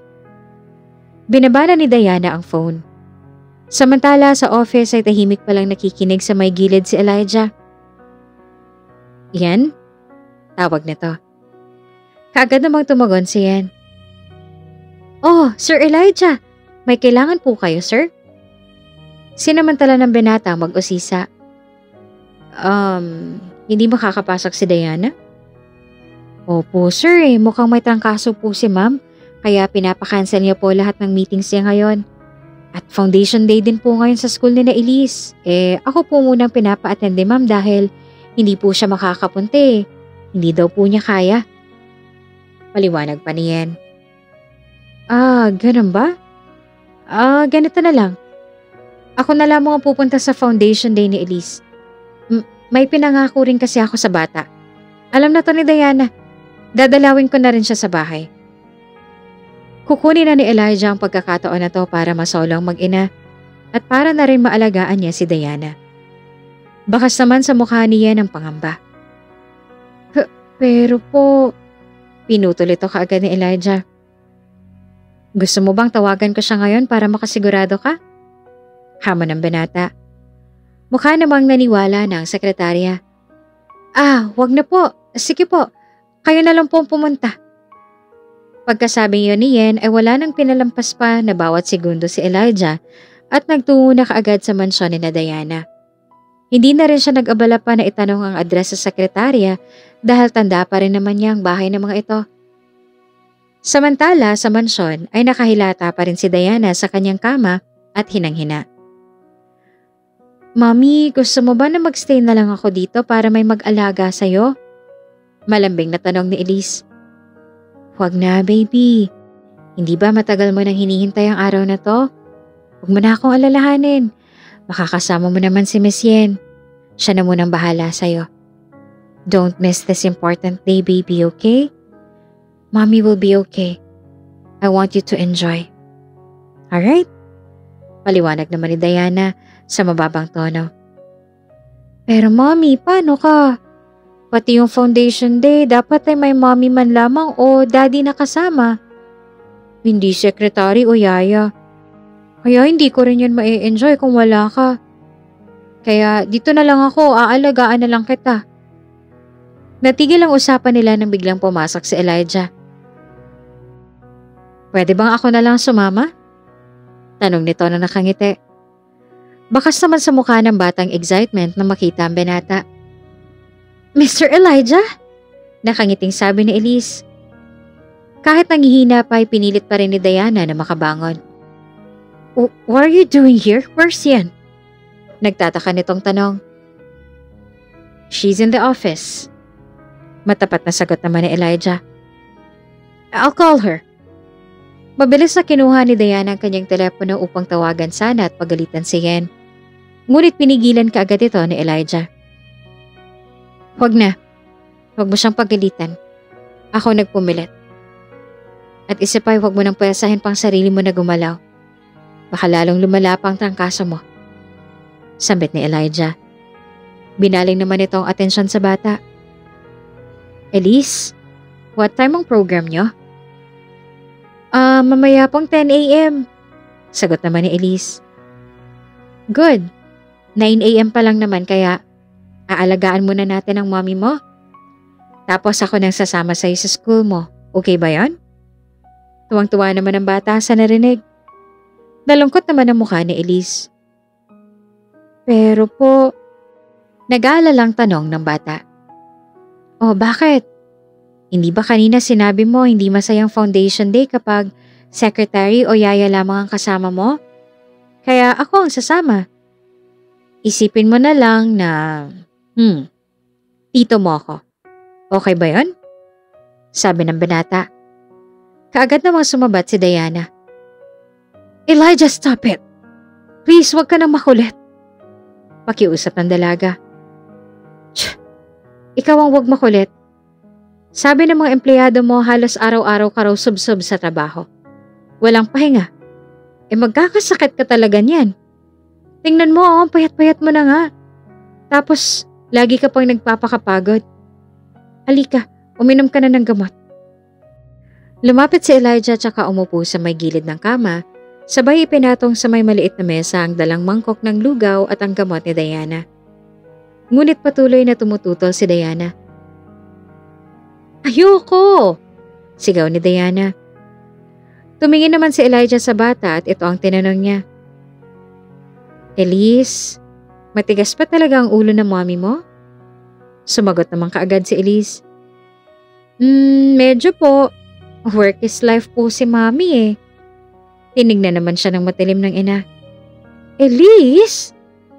Nagpakit lamang ang batang si Elise at saka nagsorry sa ina. Sorry, mom. Ngunit sa pagkakataong to ay hindi hahayaan ni Elijah na si Diana pa rin ang manalo. Alika, tulungan na kitang bumangon. Huwag nang matigas ang ulo. Sabi pa nito. Inirapan naman siya ni Diana. Hayaan mo na lang ako, please. Pero mabilis namang muling tumutol si Elijah at nagbigay pa ng kondisyon. Sige, hahayaan kita. Kapag magaling ka na. Umimik naman ang bata. Sige na, mommy. Huwag nang matigas ang ulo mo. Makinig ka na kay Tito Elijah. Pakiusap pa ng anak. Agad namang sinigundahan nito ni Elijah. Kita mo, pati anak Nadulas ito sa kanyang sasabihin. Pati si Elise natitigasan na sa ulo mo. Halika na. Kahit isang subo lang ng lugaw para naman may laman ng sikmura mo bago ka uminom ng gamot. Pagpapatuloy pa nito. Dahil pinagtutulungan na ng mag-ama ay wala na rin nagawa si Diana, kaya sumunod na lamang ito sa gusto ng binata. Fine. Tila kinikilig naman si Elise habang pinapanood ang dalawa na nagbabangayan. Mommy, Tito, ang cute niyo po. Para kayong mag-asawa. Panunukso pa ni Elise sa dalawa. Elise? Taas kilay na tawag ng ina. Para makapag-usap na rin ng masinsinan ay pinakuisapan muna ni Elijah ang bata na mag-ayos na para hindi na magmamadali mamaya. Elise, mabuti pa ay magpalinis ka na kay Manang Sally para hindi na tayo magmamadali mamaya. Nagtaka naman ang bata sa utos ni Elijah. Bakit niyo po kilala si Manang Sally? Maging siya yung napaisip din kaya gumawa na lamang siya ng maidadahilan sa bata. Kakakilala ko lang sa kanya kanina sa baba nung nagpatulong akong magpaluto ng lugaw. Palusot ng binata. Okay po. Sige po, liligo na po ako. Bye-bye, mommy. Pagaling ka po I love you. I love you, baby ko. Pagkaalis ng bata ay doon na nag-usisa si Diana. Bakit ka andito? Seryoso nitong tanong. Alam mo bakit ba ang taray-taray mo? Pwede ba kahit ngayon lang huminahon ka naman? Hindi yung lagi ka nalang galit kapag nakikita ako. Tandaan mo to, hindi ako bumalik para kunin ang bata, kundi para kunin kayong dalawa. Hindi lang si Elise. I have feelings for you, Diana. At handa akong gawin lahat, matanggap mo lang ako. Bilang ama ni Elise, bilang asawa mo. Tila wala nang takot ang binata na maghayag ng kanyang damdamin para sa dalaga. Handa na siyang manindigan at ipaglaban ang dapat na para sa kanya. Sa una lang yan, Elijah. Katulad ka rin ng iba. Manduloko at mapanakit. Wala na akong tiwala sa inyo. Pero sadyang mahirap suyuin ang dalaga dahil nananaig sa kanyang puso ang mga ginawa ng kanyang mga dating nobyo. Kaya tumatak na sa kanya na pare-pareho lamang ang mga lalaki. Kung wala kang tiwala, bakit ka pumayag na may mangyari sa atin nun? Bakit ka nagtiwala sa akin? Tanong ni Elijah. Iba yun. You were my last choice that time. Utal na sagot ni Diana. At least, ako nang huli. At papatunayan kong ako na talaga ang magiging huling lalaki sa buhay mo. Lakas loob na sambit ng binata. At isa pa, wala rin namang bisang kontrata. Pagpapatuloy nito na ipinagtaka naman ni Diana. Anong ibig mo sabihin? Kunutong tanong ng dalaga. Iniba kong perma. Pwede kong itanggi na hindi akong pumirma nun. Pero hindi ko gagawin yon. Hindi ko gagamitin yon, makuha lamang kayo. Tatrabahuhin ko, Diana. Gagawin kong lahat para bumalik ang tiwala mo sa pag-ibig. Wala nang may nangyari sa atin ay wala na rin ako naging nobya. Hindi ka na naalis sa isipan ko. Yung simpleng itsura mo at magagandang mga ngiti. Ang tagal kong hinintay na muling masilayan muli ang mga yon sa iyong mukha. Hindi ako karapat-dapat nun kaya pinili ko na lamang na palayain kayo. Pero ngayon, I think I already have my wealth and a lot of resources para buhayin kayo. Just like what you said before. Papatunayan ko sa iyong tunay at purong intensyon ko sa iyo. Sa inyo ng anak ko. I will make you fall in love with me. Kayo na lang meron ako, Diana. Kaya handa ko nang itaya ang lahat, maipanalo lang kayo. Kayo ng anak ko. Punong-puno ng emosyon at maluha-luha ang sambit ni Elijah sa kanyang sinisinta na si Diana. Sumagot naman ang dalaga. Si Elise na lang din ang meron ako, Elijah. At kapag nawala pa siya, hindi ko na alam. Kaya sige, kung totoong intensyon mo sa amin, prove it. Prove me that I'm wrong. Prove that there's still a happy ending. Saad ni Diana na nangingislap ng mga mata dahil sa namumuong mga luha rito. Matapang naman na sumagot si Elijah. I will prove it, Diana. I will. Naputol ang usapan nang pumasok na sa loob si Elise. Tito Elijah, I'm ready! Excited na sambit pa ng bata. Okay, napakain at napainom ko rin naman na ng gamot ang mommy mo, kaya pwede na tayong umalis. Aalis na sana sila nang pigilan sila ni Diana. Wait, sabi ng dalaga. I'll come. Pagpapatuloy niya na ikinagulat ngunit ikinatuwa naman ng dalawa. Pero hindi ka pa, wika ni Elijah. Foundation Day is for family, right? Ayoko ring mamiss ang important day na to na Elise. Kaya sasama na ako. Paliwanag ni Diana. Talaga, Mommy? Pero, okay lang po ba talaga kayo? Masayang-masaya na wika ni Elise sa naging desisyon ng ina. Yes, baby. Don't worry about me. Nandiyan naman si Elijah. Kapag nahimatay ako doon, may sasalo sa akin. Pabiro nito sabay tingin sa binata. Muli naman silang tinukso ng makulit na anak. Uy, Mommy, bagay kayo ni Tito Elijah. Mabilis naman na sumagot si Diana. Elise, you're too young for that, okay? Mag-aayos lang ako, mauna na kayo sa baba. Bago lumabas ang kwarto ay nagbitiw muna ng mga kataga si Elijah kay Diana. Thank you, sabi nito. Na makarating sila sa school ay hindi naman malaman ni Elise kung anong games ang uunahin. Tito Elijah, sali tayo sa games. Excited pa na sabi ni Elise. Sure. Nakangiti namang tugon ni Elijah. Mommy, manood ka na lang ha. Baka lalo ka pang magkasakit eh. Sabi naman ni Elise sa ina. Okay baby, i-cheer ko na lang kayo ni Dad. Tila napahinto naman si Diana nang muntik na ring madula sa sasabihin. Ni Tito Elijah mo. Dugtong pa nito. Okay Mommy, let's go Tito. Galingan natin ha? Hila-hila na ni Elise ang kamay ni Elijah at saka nagtungo na sa gaming area. Ilang minuto rin ang tinagal nun kaya bumalik na sila sa bench kung saan naghihintay si Diana. Oh, napagod ba kayo? Bungad nito sa dalawa sabay inabutan ng tubig. No mommy, sobrang enjoy na enjoy po ako. Hindi naman halata kay Elise na napagod at tila full charge pa rin ang energy ng bata. Oh, I'm happy to hear that, baby. Nakangiting sabi naman ni Diana. Habang nagkukwentuhan ay may biglang binulong naman si Elijah sa bata. Mommy? Tawag ni Elise nang nakangiti. Yes, baby. Tugon naman ni Diana. Kailan ka po nahulog? Kailanman ay hindi maaaring makalimutan ni Diana ang tanong na yon. Ito ang dahilan ng kanyang pagngiti. Ang mga corny na banat ni Elijah ang nagbibigay ng saya sa kanya. Ngunit hindi niya dapat ipahalata na natatandaan niya pa ito, kaya nagkunwari na lamang siya.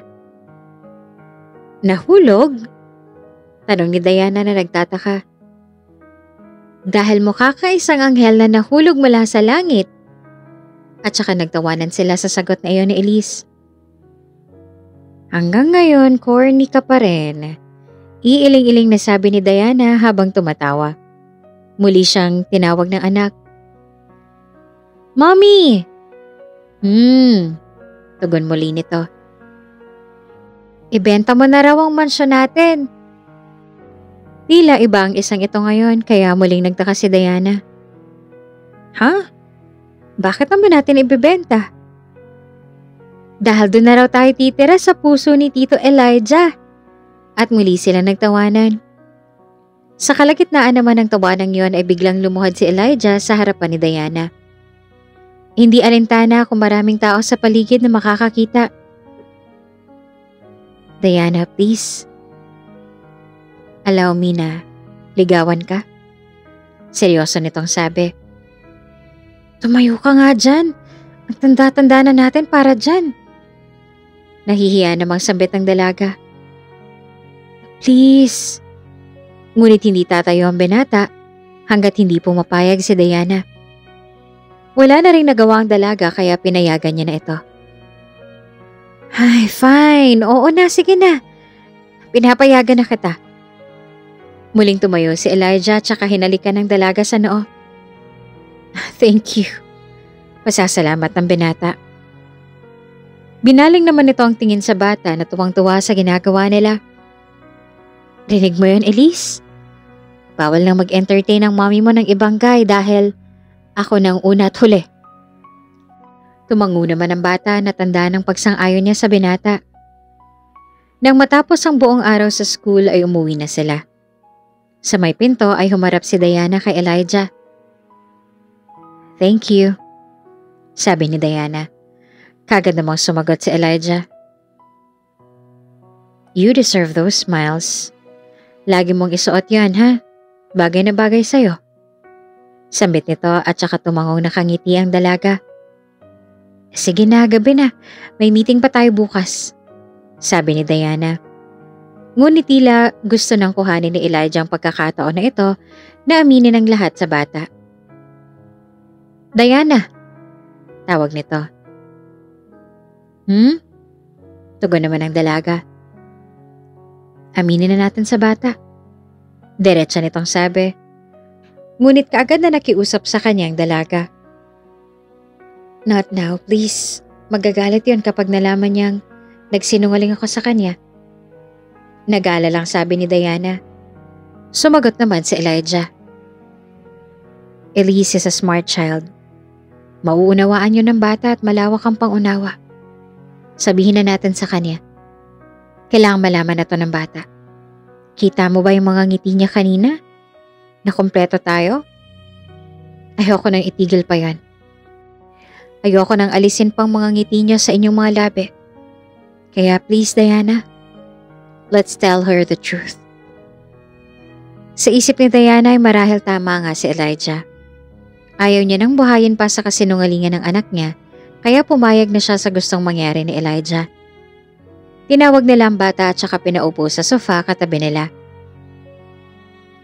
Anak, may sasabihin kami ng Tito Elijah mo. Panimula ni Diana sabay tingin kay Elijah. What is it, Mom? Mahinahon namang tanong ni Elise na nagtataka sa ikinikilos ng dalawa.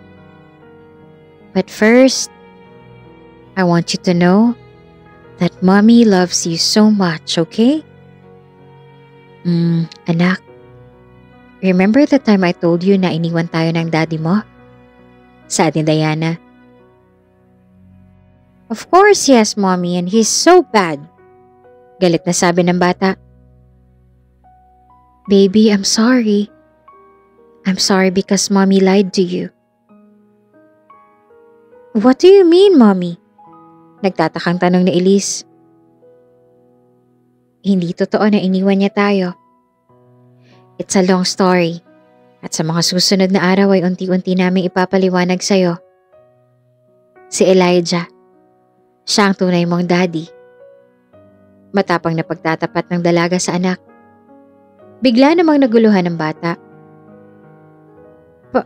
Paano po? Totoo na po ba? Utal nitong tanong sa ina. Yes, anak. Kaya tingnan mo. Halos magkamukha kayong dalawa, oh. Yung dimples ninyo. Iisang-iisa. Alam kong mahirap mo unawaan sa ngayon, anak. Pero ito na yung totoo. Siya yung daddy mo. Si Elijah. Naluluhang sabi pa ni Diana. Kaya pala nung una ko kayong makita sa my conference room, parang matagal ko na po kayong kilala. Tapos magaan po agad ang loob ko sa inyo. Sobrang saya ko po ngayon dahil kompleto na tayo. Saad naman ni Elise na nakatingin sa ama. Tanging mahigpit na yakap na lamang ang naibigay ni Elijah sa mag-ina. Matalino at madaling makaunawa si Elise, kaya madali rin niyang natanggap ang ama at ang sitwasyon. Sa paglipas ng mga araw ay lalong nahulog ang loob nila sa isa't isa. Elijah, thank you. Thank you dahil hindi ka sumuko. Dahil nanindigan ka at pinaglaban mo kami. Hindi ko akalaing muli akong iibig ng ganito. Oo, Elijah. Tamang narinig mo. Iniibig na kita. I love you. Pagtatapat ni Diana sa lalaki na punong-puno ng pagmamahal ang puso at pagtanggap. Hindi mo alam kung gaano mo ako napasaya. Ito na marahil ang pinakamasayang araw ng buhay ko. Mahal na mahal din kita, Diana. Kayo ng anak ko. Magpakasal na tayo. Since that day ay wala na silang inaksaya pang oras. Binawi nila ang mga panahon na nawala sa kanila. Nagpakasal sina Diana at Elijah at saksi ang buong mundo sa naging pagmamahala nila.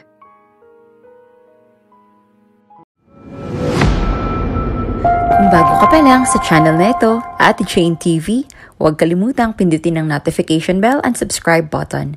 Sana po hindi naman malaking abala sa inyo ang pagpindot ng subscribe button dahil ang kapalit po nito ay ang pagsuporta para makapag-produce ng mga libreng stories sa mga channels ni Ate Jane. Maraming salamat!